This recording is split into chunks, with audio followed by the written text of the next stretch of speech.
আজ আমি ভেবেছিলাম আলু দিয়ে কিছু একটা বানাবো, কিন্তু বোন পাউরুটি এনে বললো দিদি পাউরুটি দিয়ে কিছু একটা বানা। তাই আমি ভাবলাম আলু আর পাউরুটি দিয়ে একটা কিছু বানালে কীরকম হয়। তাই লেগে বললাম ঝটপট। প্রথমে আলুটাকে গ্রেট করে নিলাম। আলুটাকে গ্রেট করে নেওয়ার পর ওর ওপর দিয়ে দিলাম গুঁড়ো করে রাখা পাউরুটি, পেঁয়াজ কুচি, লঙ্কা কুচি, পরিমাণ মতো লবণ, লঙ্কা গুঁড়ো, হলুদ গুঁড়ো, কর্নফ্লাওয়ার পাউডার আর ম্যাগি মশলা দিয়ে ভালো করে মেখে একটা লেচি করে নিতে হবে। আর অবশ্যই হাতে তেলে মাখতে হবে, নাহলে জড়িয়ে যাবে।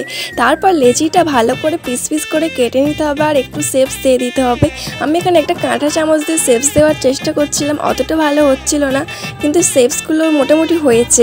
যাই হোক, তোমরা কে কোথায় থেকে আমার ভিডিওটা দেখছো ঝটপট করে একটু কমেন্টে জানিয়ে দাও তো। আর এদিকে দেখো, তোমাদের সাথে কথা বলতে বলতে আমার রেডি হয়ে গেছে ব্রেড পটেটো পকোড়া। আচ্ছা, তোমরা কি এরকম রেসিপি আগে ট্রাই করেছো? তাহলে কিন্তু একটু কমেন্টে জানিয়ে দিও। আচ্ছা চলো আমি টেস্ট করে দেখি। আর তোমরা আমার চ্যানেলে যারা নতুন আছো বা এখনও চ্যানেলটিকে সাবস্ক্রাইব করোনি, ঝটপট করে চ্যানেলটিকে সাবস্ক্রাইব করে দাও। টেস্ট করে দেখলাম জাস্ট দারুণ হয়েছিল, তোমরাও অবশ্যই বানিও।